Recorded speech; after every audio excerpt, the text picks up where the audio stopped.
الحمد لله كفى وسلام على عباده الذين اصطفى أما بعد فأعوذ بالله من الشيطان الرجيم بسم الله الرحمن الرحيم هو الذي بعث في الأميين رسولا منهم يتلو عليهم آياته ويزكيهم ويعلمهم الكتاب والحكمة وإن كانوا من قبل لفي ضلال مبين मोहतरम दोस्तर बुजुर्गों, अल्लाह रब्बुल आलमीन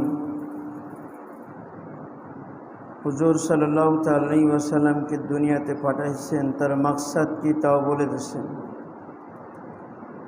এই আয়াতে নবী দুনিয়াতে প্রেরণ করার উদ্দেশ্য কি এটা আল্লাহ পাক এই আয়াতের মধ্যে আলোচনা করেছেন। हुजूर सल्लल्लाहु अलैहि वसल्लम তিনি হযরতে ইব্রাহিম আলাইহিসসালামের দোয়ার বরকত,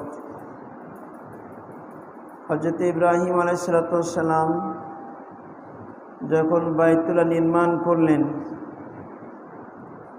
নির্মাণ করার পরে আল্লাহ পাকের কাছে দোয়া করেছিলেন, রব্বানা ওয়াবআস ফীহিম রাসূলাম মিনহুম ইয়াতলু আলাইহিম আয়াতিকা ওয়া ইউআল্লিমুল কিতাব, যে এমন একজন নবীকে পাঠান,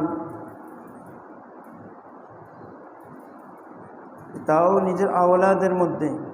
ওয়াবআস ফীহিম, হযরত ইব্রাহিম আলাইহিসসালাম দোয়া করতেছেন, আল্লাহ আমার আওলাদের মধ্যে এমন একজন নবী পাঠান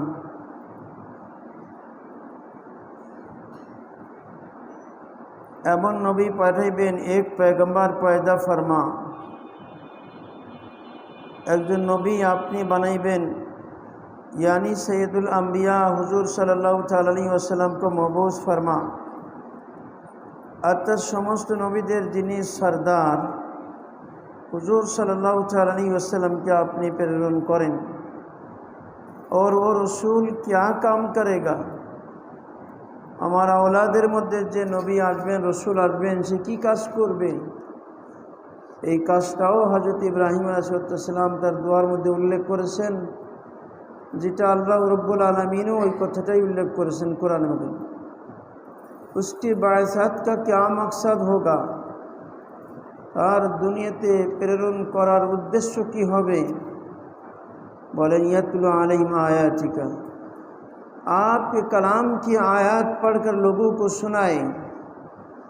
আপনার কালামের আয়াতগুলি পড়ে পড়ে মানুষদের শোনাইবে। কোরআনে পাকের আয়াত তেলাওয়াত করে মানুষকে শোনানো এটা ছোটোখাটো ব্যাপার নয়, এটাই হলো আসলে দাওয়াতের পদ্ধতি। হুজুর সাল্লাল্লাহু আলাইহি ওয়াসাল্লাম যে দাওয়াত দিতেন, তিনি কোরআনে পাকের আয়াত তেলাওয়াত করতেন। তার দাওয়াতের পদ্ধতি ছিল কোরআনে পাকের আয়াত তেলাওয়াত করে করে শোনানো। কারণ ওই যুগটা চলতেছিল আরবি সাহিত্যের আলোচনা। আল্লাহ পাক এক এক যুগে মানুষের হালাতের পরে, অবস্থার উপরে আল্লাহ নজর রাখেন এবং সেই অনুযায়ী নবী পয়গম্বর প্রেরণ করেন। যখন জাদুর প্রবণতা চলতেছে, তো আল্লাহ রব্বুল আলামিন জাদুর মোকাবেলা করার জন্য সেরকম নবী পাঠাইছেন। হযরত মূসা আলাইহিসসালামের জামানায় এরকম জাদুর প্রবণতা চলতেছে, তো আল্লাহ পাক হযরত মূসা আলাইহিসসালামের কাছে এমন এক লাঠি পাঠাইছেন, সব জাদুগিরি ওই লাঠির মধ্যে শেষ। এটা হচ্ছে মুজিজা। নবীর সাথে যা হবে ওটা মুজিজা থাকবে। তারপর হযরত সুলাইমান আলাইহিসসালামের যুগেও তাই। কিন্তু রাসূল পাক সাল্লাল্লাহু আলাইহি ওয়াসাল্লামকে যখন পাঠাইছেন, তখন সাহিত্যের চর্চা চলতেছে, তখন বড় বড় কবি, আরবি কবি অতিবাহিত হয়েছে। এই জন্য আল্লাহ পাক কোরআনে পাকের তেলাওয়াতকে নবীজি পরে আদেশ করেছেন যে কারণ কোরআনে পাকের আয়াত হলো সর্বোচ্চ আরবি সাহিত্য। কোরআনে পাকের আয়াতের উপরে কোনো কবি যেতে পারে নাই, এবং সাথে সাথে কোরআনে পাকের আয়াত তেলাওয়াত করলে বুঝতে পারত যে মানুষের কথা না, তো মানুষের কথার বাক্যগুলি, মানুষের জবান দিয়ে যে বাক্য বের হয় তার অর্থ, তার ভাবধারা ভিন্ন। আর আল্লাহ পাকের যে কালাম নবীজি জবান দিয়ে বের হইতেছে এর ভাবধারা সম্পূর্ণ ভিন্ন। এই আয়াত মানুষকে কোথায় নিয়ে যায়? কারণ কোরআনে পাকের আয়াতকে তো আল্লাহ পাক কি বানাইছেন? নসিহাত বানাইছেন। এই জন্য কোরআনে পাকের আয়াত তেলাওয়াত করলে ওই আয়াতে ওকে এক আল্লাহর কথা বিশ্বাস করাই দেয় যে না, এই মানুষের কথা না, এটা মানুষের কথা হলে এরকম হবে কেন? ওই আয়াত থেকে তার দিলের মধ্যে হেদায়েতের নূর ঢুকাই দেয়। এরকম আল্লাহ বানাইছেন কোরআন পাকের আয়াত। যে কারণেই তো নবীজি বলতেন আপনি কোরআন পাকের আয়াত তেলাওয়াত করবেন শুধু। আকিকের বাজারে, ওকাজের বাজারে, মিনাতে রসুল পাক সাল্লাল্লাহু আলাইহি ওয়াসাল্লাম যান আর তারপরে নাজিলকৃত আয়াতগুলি তেলাওয়াত করে করে শোনান। তো ওরা কান পেতে শুনিয়ে কী করছে? এটা তো মানুষের কথা না, তো ঊর্ধ্ব জগতের কথা। ইয়াতলু আলাইহিম আয়াতিক। তাই হযরত ইব্রাহিম আলাইহিস সালাম বলেন, আমার খানদানের মধ্যে এমন একজন নবী আপনি দিবেন যিনি আপনার কালামের আয়াতগুলি তেলাওয়াত করে করে শোনাইবে মানুষকে। আর মানুষ এগুলি শুনে শুনে বলবে এটা মানুষের কথা না, এটা আল্লাহর কথা। তার দিল চিরে হেদায়েতের নূর ঢুকবে আর সে মুসলমান হয়ে যাবে। ওয়ায়ুআল্লিমুল কিতাব, নবীজিকে দুনিয়াতে পাঠাইছে তার আরেকটা মাকসাদ হলো যে তিনি কোরআনকে শিখাবেন, কোরআনের তালিম দিবেন। और आप किताब की तालीम दे। ফাজাইলে কোরআনের যে শেখ জাকার রহমতুল্লাহ লিখেছেন, এ কেন ফাজাইলে কোরআনের তালিমকে দুনিয়াতে চালু করার জন্যে, কোরআনের তালিমকে চালু করার জন্যেই তো মানুষের মধ্যে সে আগ্রহ পয়দা করার জন্য ফাজাইলে কোরআন লিখছেন। অথচ আমাদের উল্টা হয়ে যায়।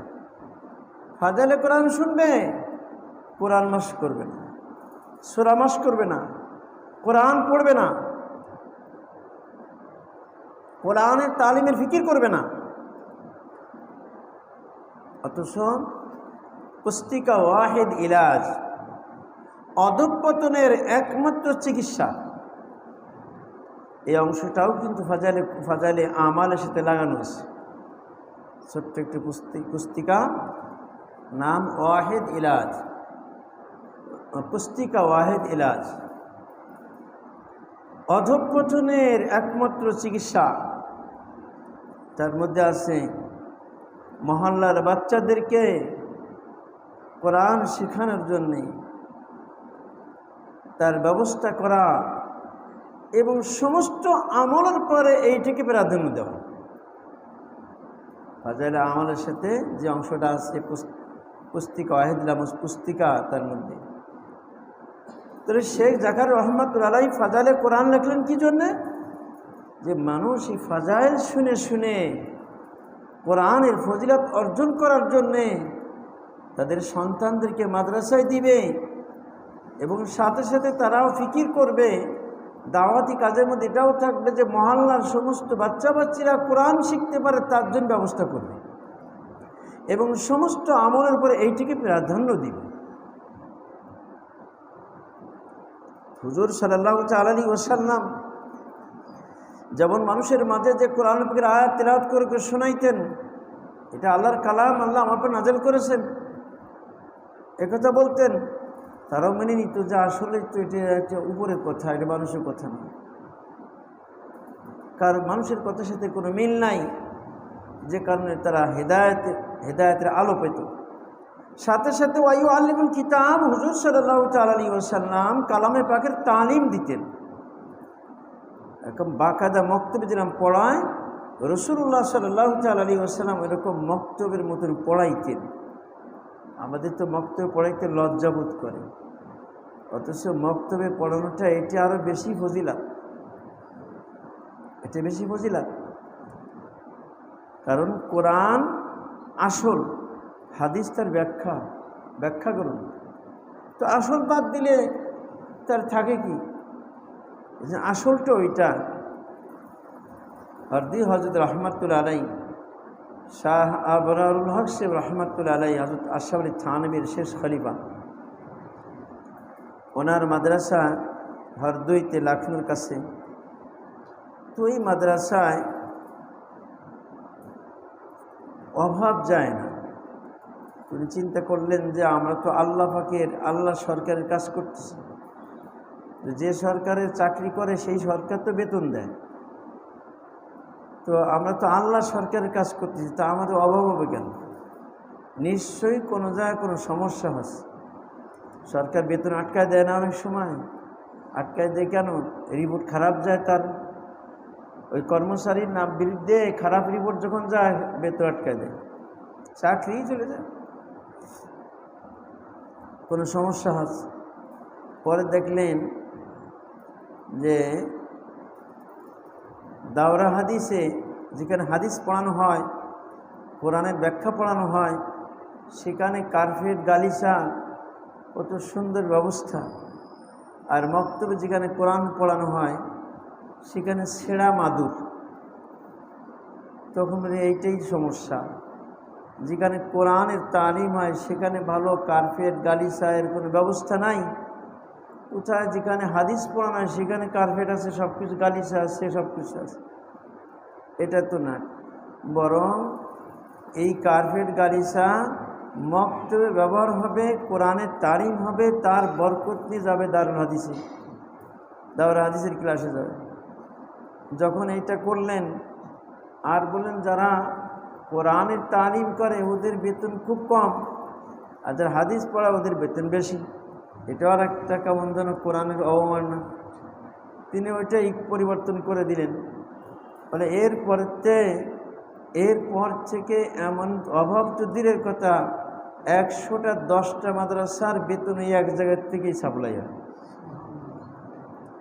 অভাব তো মিটে গেছে, বরং আরও 110টা মাদ্রাসার বেতন ওখান থেকেই তাকে দেওয়া হয়েছে। তো কোরআনের তালিম যেন ভালো কারি, যে কোরআনের খেদমত করে, যেটা নবীজি করতেন ওয়ায়ু আলিম কিতাব, এরকম কোরআনের খেদমত করে, এবং এটাকে সে আল্লাহকে নিয়ামত মনে করে, এটা ব্যবসা না মনে করে, এটা আখিরাতের কামাই মনে করে, তো আল্লাহ পাক তার মধ্যে বরকত দিবেন। তো হুজুর সাল্লাল্লাহু তাআলা আলাইহি ওয়াসাল্লাম সাহাবাদেরকে শিখাইতেন কিতাব, কোরআনে পাক, ওয়ায়ু আল্লিমুল কিতাব। হযরত আব্দুল্লাহ বিন মাসউদ রাদিয়াল্লাহু তাআলা বলেন, আমি 114টা সূরা, তার মধ্যে 70টা সূরা সরাসরি নবীজি সাল্লাল্লাহু আলাইহি ওয়াসাল্লামের কাছে মশক করে শিখেছি। তাহলে হুজুর সাল্লাল্লাহু আলাইহি ওয়াসাল্লাম যে তালিম দিতেন, কোরআনের তালিম, সেই তালিম এখনও মসজিদ নববীতে আছে। সেখানে এমনি হাদিসও পড়ানো হয়, তাফসিরও পড়ানো হয়, আকায়েদ পড়ানো হয়, ফিকহ পড়ানো হয়, কিন্তু কোরআনের তালিম যেখানে সেখানে কোরআনের তালিম, কোরআন মশক করে। यतलू अलैहिम आयातिक व युअल्लिमुल किताब से मकातिब कुरान और दारुल उलूम का सबूत। ये यतलू अलैहिम आयातिका, আপনি এমন একজন নবী পাঠাইবেন আমার আওলাদের মধ্যে, যিনি রসুল হবেন এবং যিনি উম্মতের উপরে আপনার কালামের আয়াতগুলি তেলাওয়াত করে করে শোনাইবেন এবং কোরআন পাকের সে কালামুল্লাহর তালিম দিবেন। এর দ্বারা বোঝা যাইতেছে মক্তব, জায়গায় জায়গায় মক্তব, মহল্লায় মহল্লায় মক্তব এবং দারুল উলুম কায়েম করা তার প্রমাণিতে পাওয়া যায়। दोनों पैगंबर दुआ फरमा रहे हैं, দুইজন পয়গম্বর হযরত ইব্রাহিম আর হযরত ইসমাঈল আলাইহিস সালাম। ওয়াবা'আথ ফীহিম রাসূলাম মিনহুম ইয়াতলু আলাইহিম আয়াতিক, তাদের মধ্যে এমন এক নবী পাঠান যিনি তাদের উপরে আপনার কালামের আয়াতগুলি তিলাওয়াত করে করে শোনাইবেন। ऐ हमारे रब, एक ऐसा पैगम्बर भेजिए, এ আমার পরওয়ারদিগার, আপনি এমন একজন পয়গম্বর প্রেরণ করবেন, यानी नबी आखिर ज़मान अर्थात शेष ज़मानार नबी सैयदुल अम्बिया समस्त नबीদের सरदार, जो आपके कलाम की तिलावत लोगों को सुनाए, যিনি আপনার কালামে পাকের তেলাওয়াত মানুষদের শোনাইবে। ওয়ায়ুআল্লিমুল কিতাব, এবং কিতাবের কোরআন পাকের তালিমও দিবেন, শিক্ষা দিবেন। শুধু তিলাওয়াত করে শোনাইবেন না, বরং ওটা তালিমও দিবেন।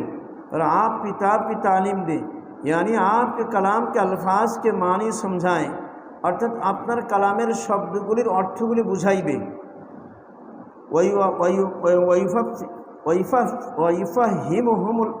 ওয়াইফাহিমুহুম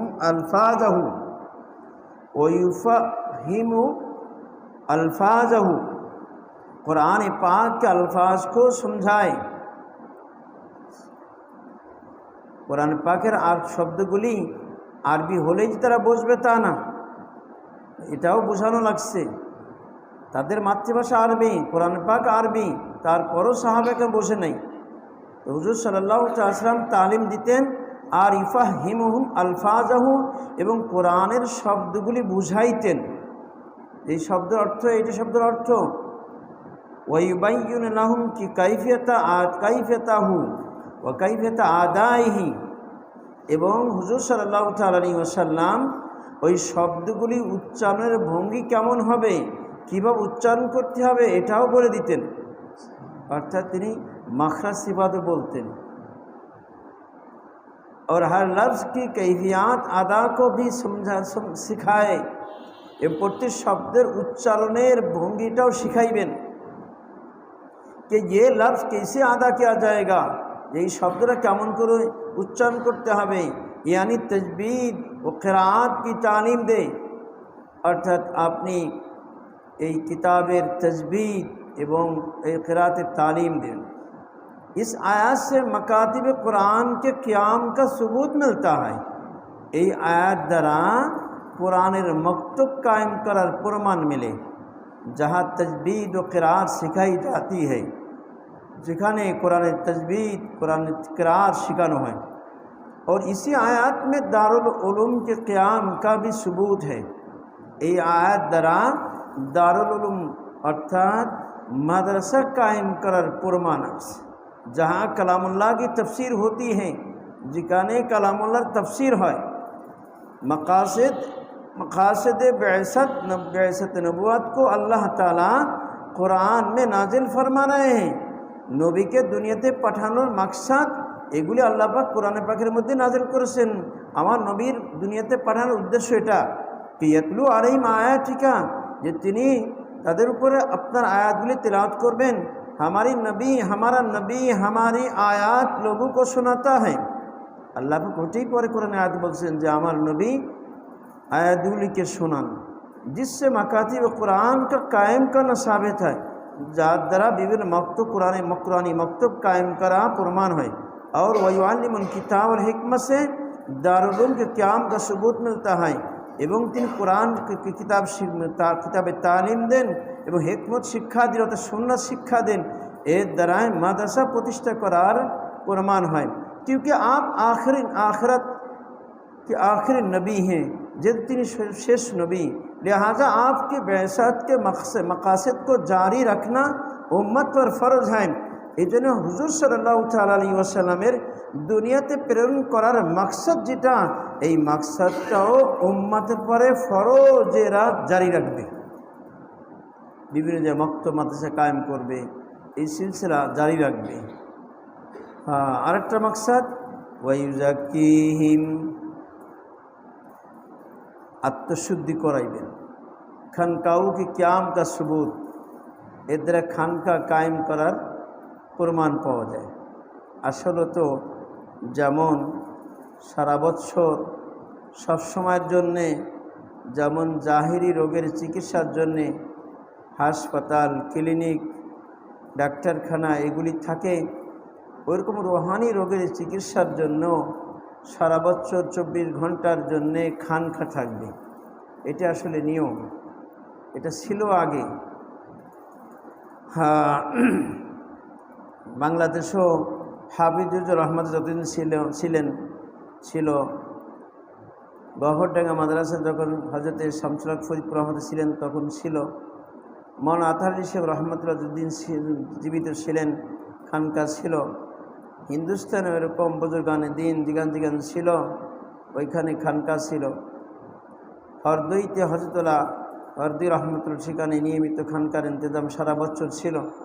যে একজন ব্যক্তি মনে করবে যখনই তার ফুরসত পাওয়া যায়, যখনই তার একটু সময় পায় তখন সে যাতে ওই রুহানি হাসপাতালে ভর্তি হয়ে সেখানে তালিমে তরবিয়াত, আমলি জিন্দেগি, এবং যেমন নাকি একটা ডাক্তার একটা রুগী হাসপাতালে যতদিন পর্যন্ত আশঙ্কামুক্ত না হয় তো ডাক্তার তাকে ছাড়পত্র দেয় না। আশঙ্কামুক্ত যখন হয়ে যায় তখন কিন্তু ছাড়পত্র দেয়। তো এরকমভাবে সাহাবায়ে কিরাম কিন্তু হুজুর সাল্লাল্লাহু তাআলা আলাইহি ওয়াসাল্লাম থেকে এইভাবেই তারা সব কিছু শিখেছেন, তরবিয়াতও পেয়েছেন, তালিমও পেয়েছেন। সবটাই ওখান থেকে তালিম ও তরবিয়াত, আহকাম শিখেছেন, আমলও শিখেছেন, সব ওখান থেকে। এই জন্য বুজুর্গানে দিন বিশেষ করে সারা বছর না পড়লে রমজান, পুরা রমজান থেকেই তাদের একদম আমলি পরিবেশ, আমলি অবস্থা সৃষ্টি করেন। এবং হুজুর সাল্লাল্লাহু তাআলা সাল্লাম সম্পর্কে ফাজাইলে কোরআনের মধ্যে, ফাজাইলে রোজার মধ্যে আপনারা পড়েছেন যে শুনেছেন যে রমজান আসলে হুজুর সাল্লাল্লাহু তাআলা আলাইহি ওয়াসাল্লাম বিছানায় আর পিঠ দিতেন না, বিশেষ করে শেষ দশক। রমজান আসলেই কোরআনের দৌর শুরু হতে। এই জন্য আমাদের বুজুর্গারা দিনের ওরকম রমজান মাসে তাদের কমপক্ষে সারা বছর না থাকলে রমজান মাসের মধ্যে খানকা খুব আমলি পরিবেশ হয়। সারা বছর যদি থাকে তাহলে একজন মানুষের সারা বছর কখন প্রয়োজন ছুটি ছাড়ার ব্যাপার আছে, সবসময় পায় না। যদি যখন ছুটি পায় তখন যদি 10 দিন, এক চিল্লা, 1 মাস, 6 মাস, 1 বছর, যা যেরকম আসে সময় দিতে পারে, তাহলে ওখানে যে সে সময় দেয় যদি, কারণ ওই সময় ওইটা তার ওই এলাকাতে বের হওয়ার কোনো অনুমতি থাকে না, ওর ভিতরেই থাকতে হয়, ওই পরিবেশেই থাকতে হয়। আর ওই পরিবেশের মধ্যে গুনার পরিবেশ থাকে না, ওই পরিবেশের মধ্যে কোনো গল্প করার সুযোগ থাকে না। তাদের নিজামুল আওকাত থাকে, রুটিন থাকে, এই সময়তে এই সময় এই করবা, এই সময়তে এই করবা। এত মশগুলিয়াত, এত বেশি তাদের আমাল দেওয়া হয় যে তারা গল্প করার সুযোগই পায় না, বরং ওগুলি পরিপূর্ণ করতেই সময় পায় না। ওইটা করতেই তাই হিমশিম খেয়ে যায়, তাদের বাইরে যাওয়ার কোনো সুযোগ থাকে না। এরকম যখন 40টা দিন সম্পূর্ণ গুনাহমুক্ত কাটায়, তখন এর কারণে আল্লাহ পাক তার সিনার মধ্যে আল্লাহর মহাব্বতের নূরের ঝর্ণা, নূরের বাল্ব জ্বালায় দেন, কেমন যেন মানবতার সূর্য উদয় করে দেন। তো মানুষের আত্মশুদ্ধির জন্যে তাদের ব্যবস্থা থাকার দরকার। तो बोलते वज़क्कीहिम से खनकाओ क़याम का सबूत काबा की तामीर के साथ दोनों पैगंबर अलैहिमुस्सलाम ये दुआ भी फरमा रहे हैं। বাইতুল্লাহ নির্মাণ করার পরে 2 পয়গম্বর এই দোয়াও করতেছেন कि वज़क्कीहिम, और वो नबी ऐसा हो, और ওই নবী এরকম হবে जो दिलों का तस्किया करे, যিনি দিলের আত্মশুদ্ধি করেন, उनको पाक कर दे, ताकि তার দিলটাকে পাক করে দিবে। क्या मतलब कि आय अल्लाह काबा तो हमने बना दिया, उद्देश्य की बोले हे अल्लाह काबा तो আমরা বানাই দিছি আপনার আদেশে, लेकिन अगर दिलों का काबा सही नहीं होगा, এখন दिलेर काबा যদি ঠিক না হয় तो इस काबा की बैतुल्लाह की कोई कदर नहीं होगा। তাহলে এই কাবা, এই বাইতুল্লাহর কোনো কদর হবে না। दिल काबा जो ठीक ना हो, आपके घर की इज्जत वही करेगा, আপনার ঘরের সম্মান সেই করবে जिनका दिल साफ हो, जार दिलटा परिष्कार होगी, जिसके दिल में खुदा का इश्क और मोहब्बत होगी, जार दिलेर मध्य अल्लाह फकर इश्क और मोहब्बत होबे। देखा आपने, देखছেন আপনি दोनों नबी काबा बनाने के बाद बाप बेटा इब्राहिम इस्माइल दुई नबी बैतुल्लाह निर्माण करार परे ये दुआ क्यों कर रहे हैं, यही दुआ क्यों करतेছেন? क्योंकि मुसलमान का दिल काबा है, मुसलमान का दिल काबा है, मुसलमान दिल रे काबा। पहले इसको गैरुल्लाह से पाक करो, आगे এইটাকে গায়রুল্লাহতে পাক করো। যেমন বাইতুল্লাহর মধ্যে 313টি মূর্তি ছিল, বুখারীর মধ্যে আছে হুজুর সাল্লাল্লাহু তাআলা আলাইহি ওয়াসাল্লাম লাঠি দিয়ে খুশা মারতেছিলেন, খুশা ফেলে দিতেছিলেন, এরপর সমস্ত সব ফেলে দিয়েছে বাইরে। পাক করেছেন, মূর্তি থেকে বাইতুল্লাহকে পাক করেছেন। তো ওইরকমভাবে দিলের মধ্যে যে গায়রুল্লাহ রয়েছে, দিলের মধ্যে গায়রুল্লাহর মূর্তি রয়েছে, কার মধ্যে নারীর মহব্বত, কার মধ্যে গাড়ির মহব্বত, কার মধ্যে পদমর্যাদার লোভ, কার মধ্যে দিলের মধ্যে হিংসা, কার মধ্যে অহংকার, এরম রিয়া, কত কিছু রয়েছে, গায়রুল্লাহর মূর্তিগুলি সব রয়েছে ওর মধ্যে। এর থেকে দিলকে পাক করতে হবে। पहले उसको गैरुल्लाह से पाक करो, आगे तक गैरुल्लाह से पाक करते হবে। इसके लिए कलेमा में ला पहले ला इलाहा है, এই জন্য কালেমা শরীফের মধ্যে কি প্রথম কি আছে? লা ইলাহা। कि दिल को ला इलाहा से खाली करो, फिर इल्लल्लाह का नूर मिलेगा। आगे गैरुल्लाह আল্লাহ ছাড়া যে মাবুদ, এই মাবুদ থেকে গैरुल्लाह থেকে দিলকে পাক করো, তারপরে ইল্লাল্লাহর নূর পাওয়া যাবে। তাহলে हुजूर सल्लल्लाहु ताला अलैहि वसल्लम, हुजूर सल्लल्लाहु ताला अलैहि वसल्लम ने 360 बुतों को काबा से निकाल दिया। रसूल पाक सल्लल्लाहु ताला अलैहि वसल्लम 360टा मूर्ति काबा থেকে বের করেছিলেন, मगर जब तक दिल से गैरुल्लाह का बुत नहीं निकलेगा, तब যত সময় दिल से गैरुल्लाहर भूत बेर ना होबे, उस वक्त तक ये दिल अल्लाह के आज़मतों को, काबा की अजमतों को नहीं पहचानेगा। तो यदि दिल के गैरुल्लाहते पाक ना करे, যত সময় পাক করবে না অত সময় পর্যন্ত এই দিল আল্লাহর আজমত এবং বাইতুল্লাহর আজমত চিনবে না।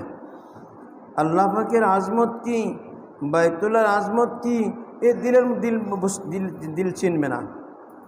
इसलिए मुज़क्का मुसफ़ा और गुनाहों से तौबा करके जो मुत्तकी बंदे हास करते हैं, उनको काबा शरीफ में कुछ और नज़र आता है। एजन्य जे व्यक्ति मुज़क्का मुसफ़ा अर्थात आत्मशुद्धि दिल परिष्कार करे, गुनाह থেকে दिल परिष्कार करे, गुनाह থেকে तौबा करे, जो मुत्तकी बंदा होबे, ए जे हज करबे, उनको काबा शरीफ में कुछ और नज़र आता है। से যখন বাইতুল্লাহ যায় তখন তার ভিন্ন রকম মন দেখে সে বাইতুল্লাহকে। আর যার দিলের মধ্যে গায়রুল্লাহ রয়েছে, মালের মহব্বত রয়েছে, হজ করতে স্বামীর সাথে গেছে, বলে আরে তুমি এই মাটির ঘরের জন্য 6 লাখ টাকা খরচ করলে, এটা তো বা থাকলেই তো আরও বেশি বেশি দেশে থাকলে আর বেশি ভালো হতো। আল্লাহ দেখাই দিলেন সঙ্গে সঙ্গে। বাস পরের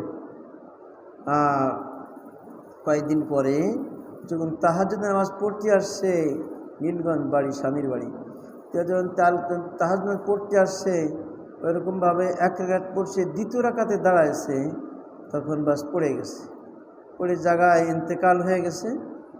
এবং কর্তৃপক্ষ তাকে নিয়ে গোসল দিয়ে কাফন পরায়, জানাজা পড়ায় দাফন করেছে। স্ত্রীর খবর নেই, স্ত্রী দেখতেও পারে নাই।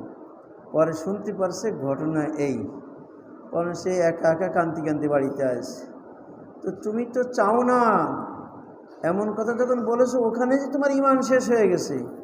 যখন বাইতুল্লাহকে দেখলে তোমার তো চিন্তা করার দরকার ছিল, আল্লাহ তোমার এই ঘরে তো আমি আসার যোগ্যতা রাখি না, তুমি আমার এই ঘরে নিয়ে আইসো আল্লাহ। ওখানে চোখের পানি ছেড়ে দিয়ে কাঁদবে, আল্লাহ তুমি কত বড় মেহেরবান যে তুমি তোমার এই পবিত্র ঘরে আমার নিয়ে আইছো। আমি তো আসলে এর যোগ্য ছিলাম না, তোমার দয়ায় আইছি। তুমি যে দয়া করেছ, সেই তো দয়ায় তোমার রহমতে আমি আইছি। তো তা না বলে সে বলে, আল্লাহ এই মাটির ঘরের জন্য, আরে তুমি মাটির ঘরের জন্য 6 লাখ টাকা ব্যয় করলে। আসলে দিল তো গাজরতে পাক হয় নাই। এই জন্য হযরত কারাসি রহমতে বলতেন, বাইতুল্লাহ যাবা, আগে বাইতুল্লাহ মালিকের সাথে বন্ধুত্ব করে যেও। বাইতুল্লাহ যে যাবা, তো বাইতুল্লাহর মালিকের সাথে বন্ধুত্ব করে যাবা, তাহলে বাইতুল্লাহ ভিন্ন নজরে দেখা যাবে। তো যদি বাইতুল্লাহর মালিকের সাথে মহব্বত হয়ে যায়, তো ওই মহব্বত যার হয়ে গেছে, তার বাড়িতে গেলে স্বাদ ভিন্ন রকম, মজা ভিন্ন রকম। হযরতরা উদাহরণ দিয়ে বলছিলেন যে একজন বলে এক দাওয়াত করে চলো, এক বন্ধুর, আমার এখানে এক বন্ধুর বাড়ি দাওয়াতে যাই, বলে চলো। আরে যে দেখে এরে তো আমার ছোটোবেলার অন্তরঙ্গ বন্ধু, তো তাকে দেখে তো সেও, আরে তুমি কোথায় ছিলে কাশ, বলে এই তো এই আমার আর এক বন্ধুর সাথে আইছি। আরে তুমি যেতে পারবে না, তোমাকে থেকে যেতে হবে। তো ওই বন্ধু থাকতেও চায় আর সেও রাখতে চায়, কারণ বন্ধুত্ব রয়েছে বলে তার বাড়িটা তার কাছে, তার বাড়িতে আগমনটা তার কাছে খারাপ লাগে না, ভালো লাগছে। কিন্তু যদি বলে চলো যাই, একটা কোথায় আছে এক বন্ধু বাড়ি দাওয়াত আছে চলো, যে দেখে ও তো আমার ছোটোবেলার জানের শত্রু, এখন ওকে তাড়াতাড়ি পালাইবার জন্য চেষ্টা করতেছে, না আমি থাকবো না, চলে যাবো, থাকবো না, কেন না আছে সমস্যা আছে, আমি চলে যাবো, দেখেই আগুন আমি ঢুকবো না, কারণ ও তো বন্ধু না, ও তো শত্রু। এই জন্য ওখানে তার মজা লাগবে না, তার দিলটার মধ্যে ভয় ভয় কাজ করবে। আর যদি নাকি স্যার ছোটোবেলার বন্ধুরে এই যে কতদিন পরে সাক্ষাৎ হয়েছে, তখন তার ওই জায়গাটা, তো ওখানে যাওয়াটা, আরে তোমার সাথে আসছি, এই বন্ধু তোমার বন্ধু তো আমার বন্ধু, তখন সেখানে ভিন্ন তার ওখানে আসাটাও তার কাছে কত ভালো লাগবে না। তো বাইতুল্লাহর সাথে হযরতরা বলতেন যে বাইতুল্লাহ যাবা, তো বাইতুল্লাহর মালিকের সাথে কানেকশন করে যাও, বন্ধুত্ব করে যাও, শুধু বন্ধুত্ব করে যাও, তাহলে বাইতুল্লাহর দিকে গেলে ভিন্ন রকম মজা লাগবে। ওই বাইতুল্লাহ যে আসতে মনে চাবে না, আবার মনে চায় আবার কবে আসবো, সেই আসবে আবার কবে আসবো। এই জন্য বাকি যারা আল্লাহর সাথে মহব্বত করে যায়, তারা বাইতুল্লাহ যখন দেখে তো কুছ আর নজর আতা হয়, তো বাইতুল্লাহ ভিন্ন রকম দেখায়। এই জন্য হযরত শেখুল হাদিস রহমতুল্লাহ আলাইহি বাইতুল্লাহ তওয়াফ করে, এই তওয়াফ করে আসার পরে তিনি পিলারে এলান দিয়ে দাঁড়িয়ে বাইতুল্লাহ দিকে তাকায় থাকে আর বলে, আল্লাহ তোমার সাথে তো মোলাকাত দুনিয়াতে হবে না, তো তোমার ঘর থেকে দেখে আমি আমার দিলের সান্ত্বনা দিই, তাছাড়া কী করব। এই জন্য চোখের পানি ছেড়ে দে, মালিককে বলে, মাওলা তোমার ঘর দেখেই দিলকে সান্ত্বনা দিই। তো যদি মালিকের সাথে मोहब्बत হয়ে যায়, उन्हीं काबा के अनवार और तजलियात का मुशादा होता है, তখন তার কাছে দিল দ্বারা দেখতে পায় আল্লাহ পাকের তাজাল্লিয়াত, আল্লাহ পাকের নূর, এগুলি সে দিলের চক্ষু দ্বারা অবলোকন করতে থাকে, সে বুঝতে পারে, সে দেখতে থাকে আমার মাওলার। এই জন্যই তো হুজুর সাল্লাল্লাহু আলাইহি ওয়াসাল্লাম ফরমান, ইত্তাকু ফিরাসাতাল মুমিন, তুমি মুমিনের অন্তর্দৃষ্টিকে ভয় করো, ফাইন্নাহু ইয়ানজুরু বিনুরিল্লাহ, কারণ তারা তো জাহিরি চক্ষু দ্বারা শুধু দেখে না, তারা তো আল্লাহ পাকের নূর দ্বারা দেখে। এই জন্য আমাদের বুজুর্গানে দিন যারা যাদের আল্লাহর সাথে কানেকশন থাকে, তাদের নজরটাই ভিন্ন। এই জন্য হযরতে শেখুল হাদিস রহমতুল্লাহ আলাইহি মদিনার থেকে বাইরে কোনদিন যাইতেন না, এবং কোনো জায়গায় নবীজির আদেশ ছাড়া সফরে যাননি। যেখানে গেছেন সেখানেই কলকাতাওয়ালারা কত চেষ্টা করেছে যে আমাদের কলকাতা একবার, কত জায়গায় যাচ্ছেন, আমাদের এখানে আসতেছেন না, কিন্তু যাবেন না তো কবরওয়ালার হুকুম ছাড়া যেতে পারতেছেন না। এই জন্যই তো লন্ডনে যাওয়ার যখন হুকুম হলো, হুজুর সাল্লাল্লাহু তাআলা আলাইহি ওয়াসাল্লাম आदेश करलें, जकारिया लंदन में जाओ, मुसलमानों का खबर लो। যে জাকারিয়া লন্ডনে ইংল্যান্ডে যাও, মুসলমানদের খবর নাও। তারপরে তিনি ইংল্যান্ডে গেছেন। বাইতুল্লাহ থেকে তো মসজিদ নববী থেকে বাইরে যান না, যদি বাইরে যান তো সেখানে যে ইন্তেকাল হয়। আমার তো ইচ্ছা যে মদিনাতে ইন্তেকাল হবে আর জান্নাতুল বাকিতে দাফন হবে। যখন হুজুর সাল্লাল্লাহু আলাইহি ওয়াসাল্লাম মুবাশশারাতের জানতে পারলেন যে জাকারিয়া তোমার মৃত্যু এই মদিনাতেই হবে, এরপরে তিনি সফর শুরু করেছেন, তাছাড়া করতে সফরে যান নাই। তো আসলে আমাদের বুজুর্গানের দিন তারা কিন্তু রসুল পাক সাল্লাল্লাহু তাআলা আলাইহি ওয়াসাল্লামের ইশারার পরে চলতেন। এই কথাটাই হজরতে গাঙ্গুই রহমাতুল্লাহ আলাইহি বলেন। তিনি একবার আলোচনা প্রসঙ্গে বলতেছিলেন, ক্যা मैं बतलाओ, আমি কি বলবো? তো শ্রোতা বলছে যে হজরত বলেন। বলে না থাক, না বলেন, পিড়াপিড়ি করার পর বলতেছে, দেখো প্রথম 3 বছর আমার এমন অবস্থা হয়েছে যে আমার মুর্শিদ তিনি মক্কাতে থাকেন, ইমদাদুল্লাহ মুহাজির মক্কি রহমাতুল্লাহ আলাইহি, আর আমি হিন্দুস্থানে গাঙ্গুতে থাকি। তো প্রত্যেকটি কথা, প্রত্যেকটি বিষয় আমি আমার শায়েখের সাথে পরামর্শ করেই করতাম। কি করে পরামর্শ করতেন? মাহবুদ আল্লাহ মাহবুদ জানে। কারণ আল্লাহ পাক সমস্ত পৃথিবীটাকে সংকুচিত করে দেন। হাদিস বুখারীতে আছে যে সম্পূর্ণ জমিনটাকে সংকুচিত করে দেয়। তো তারা তাদের অল্প সময় পার হয়ে যায়। আজীব আজীব ঘটনা আছে। মক্কায় এই আসরের পরে মদিনায় গেছে, আসরের আগে আবার মক্কায় চলে আসে। আসর নামাজ মক্কায় পড়েছে আর মাগরিবের আগে মক্কায় চলে আসছে। এক তো মক্কায় নামাজ পড়ছে, এক তো মদিনায় নামাজ পড়তেছে। তো এই জমিন যে কবজুল আরদ বলে, ওকে জমিন সংকুচিত হয়ে যায়। এই পাহাড়ের পরে গেছে বাস মদিনা। এ হেঁটে পাহাড়ে উঠছে, ওই পাশে মদিনা নেমে গেছে। যিনি সাথে ছিলেন তিনি বলছে, আমি তো চিনি বলে যে আমিও যাবো। তিনি যে আত্মা পায় না, খুঁজে পায় না। তো এটা তো আসলে আমাদের বুজুর্গানের দিন এরা কবজুল আরদ করতেন। এটা তো তাদের সারা দুনিয়া তার সামনে সমান হয়ে যায়, দেখা যেত। তো হজরতে শেখ জাকার রহমাতুল্লাহ এরকম আজীব আজীব কাহিনী আছে। এবং যত বিশেষ করে যে ওলামায়ে কেরাম যে এই তবলিগের ব্যাপারে সব মাওলানা ওমর পালনপুরি রহমাতুল্লাহ খুব বেশি বেশি নবীজিকে স্বপ্ন দেখতেন, আর ওখান থেকেই ফয়সালা নিতেন আর এটি শোনাইতেন। তো মহতরম দোস্তর বুজুর্গ, যদি মাওলার সাথে কানেকশন হয় তো আল্লাহ পাকের তাজাল্লিয়াত এগুলি ভিন্ন রকম দেখে অন্তর্চক্ষু দ্বারা। इसलिए हज़रत इब्राहीम और हज़रत इस्माइल अलैहिस्सलाम ने दरख्वास्त की। এজন্য हज़रत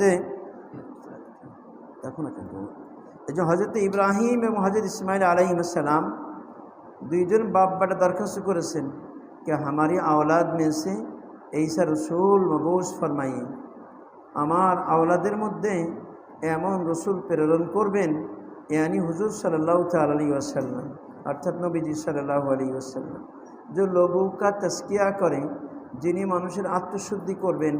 उससे मालूम हुआ कि अपने औलाद के लिए दुआ करें।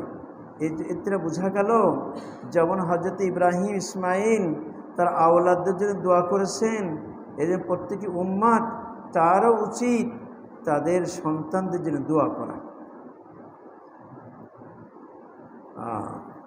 इससे मालूम हुआ कि अपनी औलाद के लिए दुआ करें।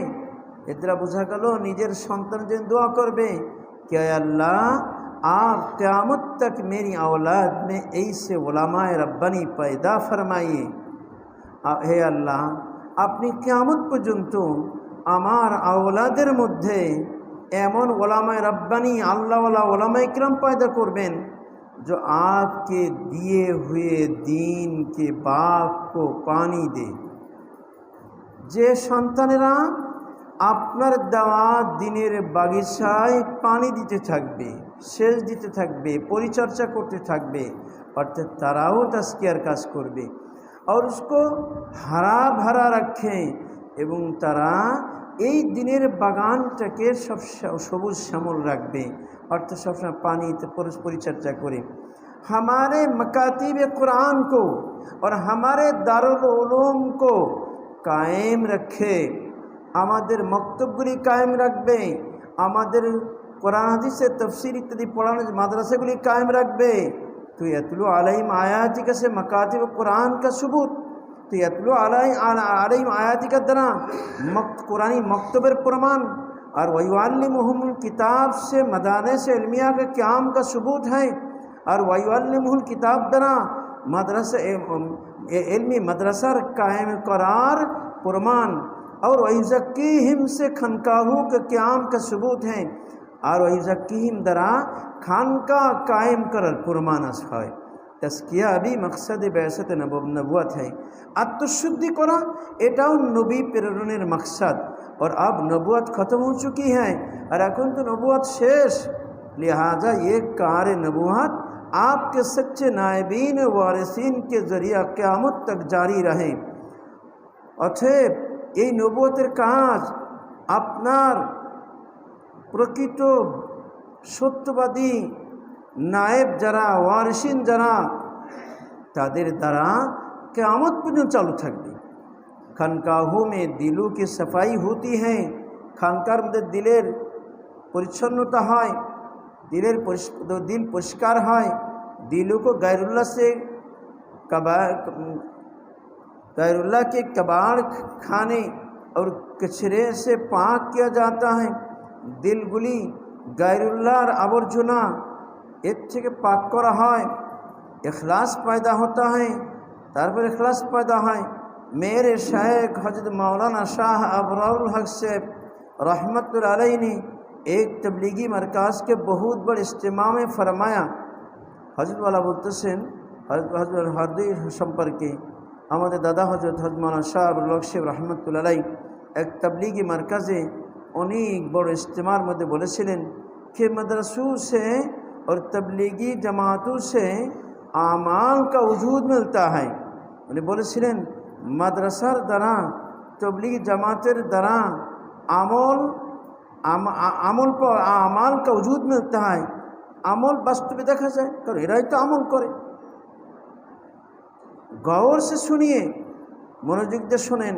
फरमाया कि मदरसों से तबलीगी जमातों से आमाल का वजूद मिलता है। बोलें मदरसार द्वारा तबलीगी जमातेर द्वारा আমলের अस्तित्व पाওয়া যায়।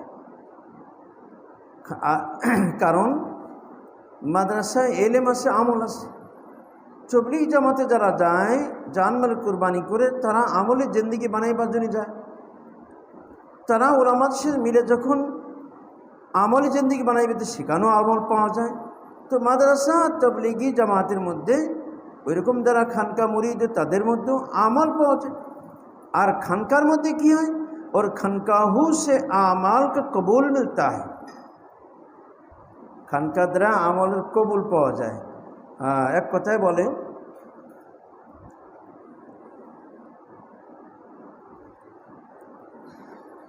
আর এক জায়গায় গেছে যে তবলীগের দ্বারায় আমলের আগ্রহ পয়দা হয়, ইলম দ্বারা আমল সহি হয়, আর খানকা দ্বারা আমল কবুল হয়। और खनकाहों से आमाल कबूल मिलता है, अल्लाह वालों से इखलास मिलता है, जिसकी बरकत से आमाल कबूल होते हैं। खानका द्वारा আমলগুলি কবুলিয়াত পায়, আল্লাহ ওয়ালাদের থেকে ইখলাস পাওয়া যায়, যার বরকতে আমলগুলি কবুল হয়।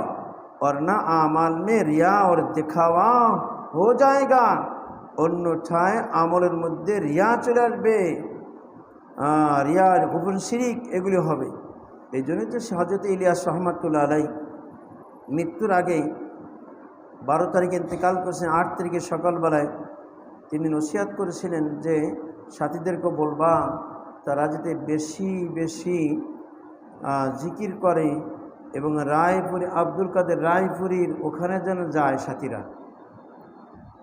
আব্দুল কাদের রায়পুর রহমতুল্লাহ খানকা ছিল, ওখানে যেতে বলছে। কেন? যাতে ইখলাস পয়দা হয়। তবলীগের মধ্যে মেহনত করার কারণে যেহেতু তাদের কম এলমি থাকে, এলেম কম থাকে, এই কারণে শয়তান সহজে ওদেরকে পথভ্রষ্ট করতে পারে। যে যে যে লাইনে মানুষ দিন পায় ওই লাইনকে সবচেয়ে বড় করে দেখে। তো সাধারণ পাবলিক তারা যখন তবলিগে যে একটু দিন পায়, তখন তারা মনে করে এইটাই সবচেয়ে ভালো, এইটাই সবচেয়ে ভালো, এইটাই একমাত্র, এই যে এইটা গণ্ডগোলের কারণ। বলে यही দিন হ্যায়, এইটাই দিন। যদি বলে এটাও দিন তাহলে গণ্ডগোল হয় না। ইহা ভি দিন হ্যায়, এখানেও দিন আছে, তাহলে সমস্যা নেই, আর সাথে গণ্ডগোল বাঁধবে না। আর বলে এইটাই দিন, তাহলে অন্যগুলো দিন না। এই কারণে তারা কোনোদিন ইসলামেরও ফিকির করে না, বা তারা ইসলাম ফিকির করাটাকে এটা দিনের মেহনতই মনে করে না। বরং কি বলতেছে, দাওয়াত তবলিগ হলো এটা আছে নবীওয়ালা কাজ, আর আত্মসিদ্ধি হলো ওলি বিলায়তের কাজ। কোথাতে গুমরা, কোথাতে নিয়ে গেছে, এমনভাবে ধাক্কা দিয়েছে শয়তান ওরে, আবার জাগাতে সে সহি রাস্তার থেকে সরাই দিছে, ওর ওই রাস্তায় রাখে না। আত্মশুদ্ধি নবীওয়ালা কাজ, বরং নবীদের দুনিয়াতে পাঠাইবার মাকসাদ। আর ও কি বলতেছে, গণ্ডমূর্খ, হঠাৎ মৌলানা হয়ে গেছে, গণ্ডমূর্খ। সে বলতেছে এটা নবীওয়ালা কাজ, আর দাওয়াত হলো এই না, দাওয়াত হলো নবীওয়ালা কাজ, আর তাজকিয়া আত্মশুদ্ধ পীর মুরিদিয়ারা ওলিদের কাজ, বিলায়াতের কাজ। হ্যাঁ হ্যাঁ, কোথার থেকে কোথায় ইমানে মেহনত করে বেঈমান বানাই দিল। এই আকীদা থাকলে ইমান থাকবে না, এটা তো বুঝবে না। তো ওদের সহজে কি করতে পারে, শয়তান ওরা পথভ্রষ্ট করতে পারে। সেই জন্যই তো হযরত ইলিয়াস বলছেন ওদেরকে তাশকিল করে করে রায়পুরি পাঠাও, এক এক চিল্লার জন্য, খানকা চিল্লার জন্য। এটা মাকাতিব ইলিয়াস মোহাম্মদ 136 পৃষ্ঠা আছে। মেওয়াতে লিখতেছে, মেওয়াতবাসীদের কাছে, জিম্মাদার যারা, তাদের কাছে, যে তোমরা এক এক চিল্লার জন্যে, যারা চিল্লা দিচ্ছে সাল লাগে 3, তখন তো সাল ছিল না, 7 চিল্লা ছিল, যারা চিল্লা 3 চিল্লা দিচ্ছে এদের তাশকিল করে করে এক চিল্লা খানকা লাগাইবার জন্য পাঠাও। কিন্তু আসি ইলিয়াস চিঠির মধ্যে আছে, যাতে ওদের ওখানে যে না যায় তাহলে চিল্লাটাই শেষ করে দেবে। 3 চিল্লা 1 চিল্লা দিয়ে আছে, ও থাকবে না, ও শেষ করে দেবে। আর যখন ওখানে যাবে তখন বুঝতে পারে, আরে আমি এতদিন চিল্লা দিলা, এই গুণা ছাড়তে পারিনি, ওই গুণা ছাড়তে পারিনি, এই গুণা ছাড়তে পারিনি, কী করছি, তো এটা তো দরকার। তখন দরকার বুঝিয়ে আসবে, কারণ সবটাই দরকার, দাওয়াতের দরকার, তালিমের দরকার, তাজকিয়া, সবটাই দরকার, কোনটা দরকার না। এখন যে আমি বলি এইটাই দিন, তাহলে এইটাই দরকার, আর কটা দরকার না, তখন হবে गंडगोल। इसलिए मौलाना इलियास साहब रहमतुल्लाह अलैह जब तबलीग से वापस आते, এই জন্য হজ ইলিয়াস সাহেব যখন এই 3 दिन एक मतलब समय लगे আসতেন, तो अपने बुजुर्गों की खिदमत में जाकर दिल को ट्यून्ड और सफाई कराते। তো তিনি এই আসে মালফুজাতের মধ্যে, হজ ইলিয়াস মোহাম্মদ যখন 3 दिन লাগা আসতেন, তো দিলের অবস্থা আগের মতো থাকতো না। কারণ সব আওয়াম, সাধারণ পাবলিক, দুনিয়াদার, ওদের সাথে উঠা বসা করলে দিলের মধ্যে তো ছাপ পড়বেই। তো এইটা পরিষ্কার করতে হয় একাধারে 3 दिन এতেকাফ করতেন মসজিদে, না হয় শায়েকের কাছে, যে খলিল আহমদ সাহারপুরি শায়েক, যতদিন তিনি খলিল আহমদ সাহারপুরি ছিলেন, মদিনা যান নাই, ততদিন কি করতেন, ওইখানেই 3 दिन লাগাইতেন। ওই খানকায় 3 दिन লাগা আসলে দিনের অবস্থা আগের মতো ফিরে আসতো। আজতে শায়েক যখন নাকি মক্কা মদিনা চলে গেছিলেন, তখন কি করতেন, তখন ওই মসজিদে 3 दिन এতেকাফ, নফল এতেকাফ করতেন একাধারে, তারপরে দিনের অবস্থা আগের মতো হইত। এলো ইলিয়াস রহমতের অবস্থা। আর আমাদের অবস্থা কি হয়, আল্লাহ আমাদের হেফাজত করুন। তো যখন শায়েকের দরবার যাবে তো দিল পরিষ্কার করবে, আর फरमाते थे, बोलतें मखलूक में ज़्यादा खलत मलत से दिल में गुबार सा आ जाता है। মখলুকের সাথে উঠা বসার কারণে দিলের মধ্যে ধুলাবালি এসে যায়। কিসের ধুলাবালি? গুনার ধুলাবালি এসে যায়। जिसकी सफाई में खानकाहों में कराता हो, যার পরিষ্কার আমি খানকার মধ্যে যে করাই।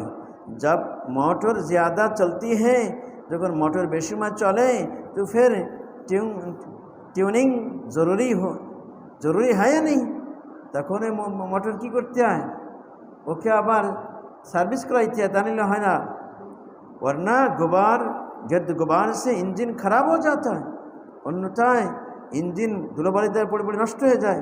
इसी तरह दिल में रिया, दिखावा और बड़ाई आ जाती है। এই জন্যে যে দালমান কোরবানি করার কারণে দিলের মধ্যে রিয়া এসে যায়, দিলের মধ্যে আরেকজন দেখানোর এই নিয়ত এসে যায়। जिसकी सफाई खानकाहों में होती है, যার পরিচ্ছন্নতা খানকায় হয়, তো খানকাহু का सबूत ইজাকিহিম से है। অর্থাৎ খানকা যে প্রমাণ, খানকা কায়েম করা, এর প্রমাণ ইজাকিহিম से হয় এই শব্দ দ্বারা। আল্লাহু আকবার।